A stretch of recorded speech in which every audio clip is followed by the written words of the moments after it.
राज्यामध्ये विविध कामांच्या माध्यमातून शिक्षकांना व शिक्षण क्षेत्रात काम करणाऱ्या कर्मचाऱ्यांना हे अशैक्षणिक कामं देण्याची प्रथाच गेल्या काही वर्षांमध्ये सुरू झालेली आहे। या प्रथेचा आम्ही गेले कित्येक दिवस झाले विरोध करतोय। आमचं म्हणणं आहे की शिक्षकांना असतील आणि शिक्षण विभागामध्ये काम करणाऱ्या इतर कर्मचाऱ्यांना असेल ते शिक्षणाचं ज्ञानार्जनाचं कामापेक्षा दुसरं कुठलंही काम देता कामा नये, ही मागणी आम्ही गेल्या कित्येक वर्षांपासून करतोय।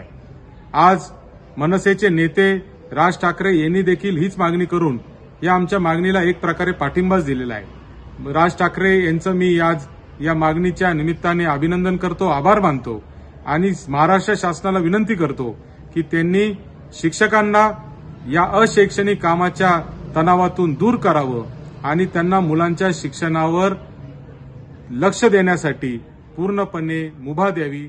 धन्यवाद।